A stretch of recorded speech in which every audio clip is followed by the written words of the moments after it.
Alright, here we go. I wanted to make a long form video and just go over a couple of names that I was looking at towards the end of the stream in case people missed it. And I just want to kind of mention again, we could be dealing with a couple of speculative plays, but in my opinion, I do think there's value here over the longer term. And first name Smith & Wesson Brands, SWBI, SWBI. Down here in the 8s, they brought it down to 773, hitting those lows, and we're seeing a bounce here prematurely out of what was appearing to be a descending wedge, and you can see we're climbing up, and we got right back to this key trend line here, which of course is a longer term support trend line that we just got below, and we're trying to get back above. And it looks like if everything goes according to plan, hopefully, and if markets don't pull back, we could start to see a run up here, maybe back up to like 8.5, close to 9 going into these earnings, roughly about 3 weeks from today, looking at the first couple of days of September, expecting a loss of about 10 and a third cents a share on revenue of 79.25 million, we'll call it. But I think we can easily get back up to here above 8.5. And if we potentially actually report earnings that are not as dismal as they've been, and we have a little light at the end of the tunnel, maybe we can see a run back up to about 9 and change, and that can pump it back up to 10. In my opinion, overall, I just do think it's undervalued. And again, going back from when we initially found it, we saw a run up of a couple of percent here. We got up above 11. We had the break on the earnings miss down to the support trend line here of about 8 and a third, and then we ran back up right back to 10 plus above where we were going into next earnings. Right now we have a drop, so we could potentially have a little, V recovery here, and you might be able to get back up to about 9 and change maybe going into these earnings. And then of course if they're decent, you might be able to get back to 10 plus.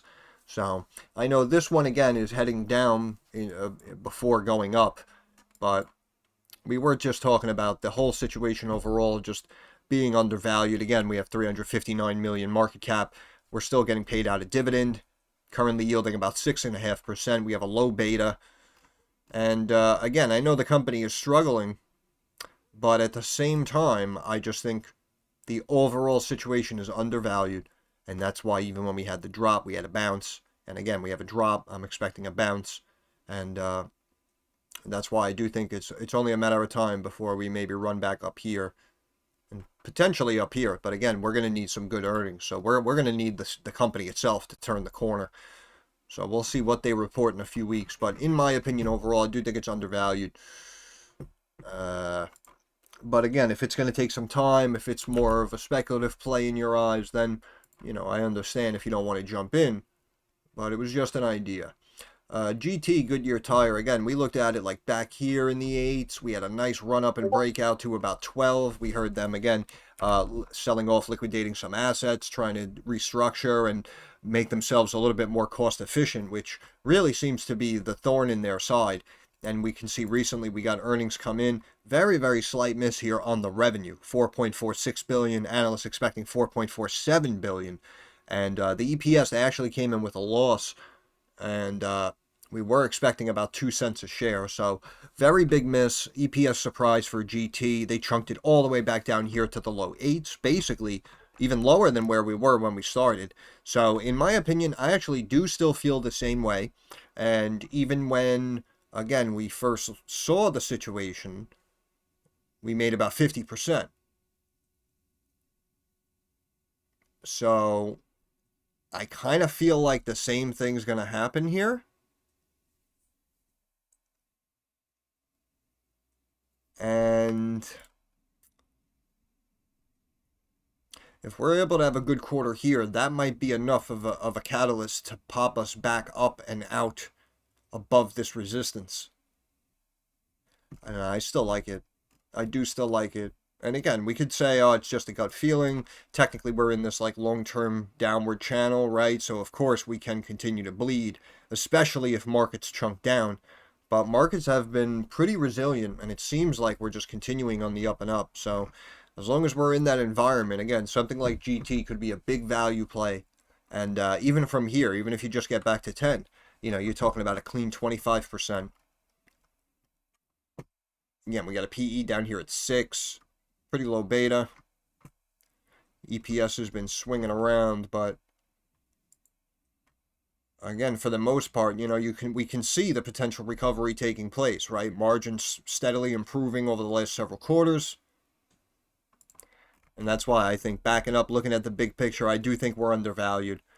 I know there's some debt here, but again, we're talking last year even 19 billion, and we have a market cap of 2.25 billion now after the drop back down to 8. So, in my opinion, I do think there's value here. I do think there's value, and I wanted to wrap up with the last name here, Intel. Again, I mentioned this on the stream. I mentioned this multiple times in the Discord, and anytime we were down here at the support trend line, if you recall, I can even show you the post I put in the Discord. And I was saying down at 18, down at 19, I was saying, in my opinion, I'd be a buyer if I had liquidity. You know, I think there's value here. We got the rumors supposedly of like Qualcomm stepping in to potentially purchase their foundry division. Stock jumps up to 26, 27 and change. Channels down, continues to step up to 24. We had the big drop even recently. Again, while it was down here dropping to this trend line at around 20, I was saying, in my opinion, I think there's value here. I'd be a buyer, and we can see we got a pop up today. I believe, Trump trying to meet up with the CEO. And again, people, I said this on stream, and I think, in my opinion, the whole deal with him bashing the CEO and now them, sitting down at a meeting, I think what he's really trying to do, again, Intel was a brand name in the tech space, big tech name, solid name for decades, right? So I think what Trump is just trying to do is just trying to kickstart that value that we're talking about and trying to bring Intel, again, back into the spotlight, bring them into, 2025, 2026, and just beef up that American tech, that American manufacturing, however you really want to label it. But at the end of the day, right, we're going to need our companies here in the States to perform well and have good business and operate efficiently, right, and perform well in general and for shareholders. So that's why I think, in my opinion, I do think there's still value here. And again, even just from 20 to almost 22, right, you'd be up almost 10%. But I do think we get back to at least 24, depending on how long you want to hold it. I do see 30 plus and back to 40 even, but it may take some time, or of course a big announcement. What are we looking at here? 27.55. What's the top of this? Oh, that's interesting too, right? If we go across the top, from top to top, we can see that we actually technically just slightly got above that trend line. But if we come out like here, and then, let me see the volumes in my way. What is this down here? 1767.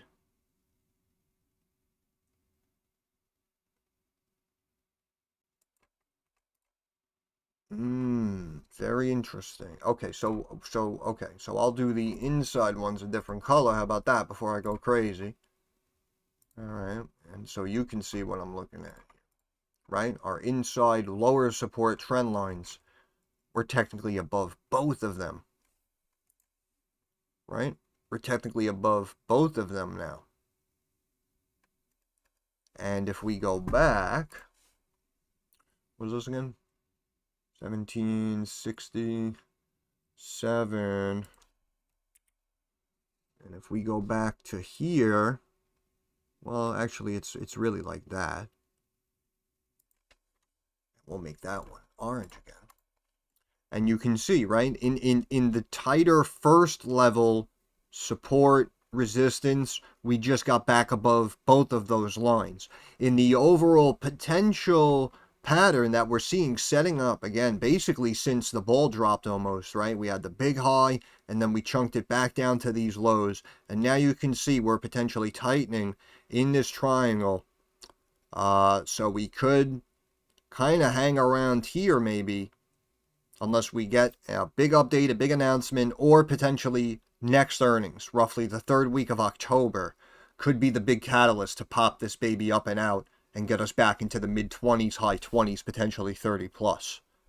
So that's an interesting setup. That'll be something for me to keep an eye on. But again, overall, in my opinion, right, immediately we got the news of, well, not the news, but we got the rumor floating of Qualcomm potentially looking to purchase assets from Intel. Boom, that pops the stock right back up to 26, 27 and change, right? And again, that was just going to be the foundry division, supposedly, was the rumor, which technically is only, what, I want to say maybe like 20, 30% of their assets, maybe? It's off the top of my head. I'm sorry if it's not accurate, but you understand my point, right? So that means that technically all assets are like here or here, right? You understand what I'm saying? So that's why if we are able to get our ducks in a row and get the train back on the tracks over here at Intel, I do see something like this, like this, like this, potentially coming on the horizon. And that's why I was always very adamant and had very high conviction with the stock down here in the low 20s and in the high teens. And anytime I would re-mention it, that's when it would move a little bit on the technicals. That's when we get a big news headline, right? Whether it was true or not, it doesn't matter, right? It's the idea that it was floated out there that, in my opinion, now cements value there. But again, this is just my opinion. Whatever you do with this information is entirely your own prerogative, but I think I'm going to be right. But up to you if you want to play it. But yeah, those were just a couple of names that I guess technically you can say were underperforming or probably down, recently dropped, right? We're having a little bit of some rocky earnings. But overall, again, they could be volatile. Things like GT, SWBI. Again, we looked at the technicals. We could technically see a breakdown into the 7s and even the 6s if we really start to pull back. But overall, again, I do think there's value in Goodyear Tire. I do think there's value in Smith & Wesson. And I do believe there's value in Intel, INTC. But I guess that's pretty much all I have to say. So I'll end it there. But once again, stocks by the numbers. Thanks for stopping by. If you have any questions, comments, or concerns, drop it down in the comments section. I'm usually pretty quick to reply. Thumbs up algorithm helps me get more eyes on the channel. And of course, subscribe to the channel. That is our handshake agreement. That is how you help me help you. More importantly, moving forward, like I always say, I understand that markets are rocky, volatile, and uncertain. So I want to wish all of you success. I hope everyone makes a couple of dollars. Thank you for your time. Have a good day.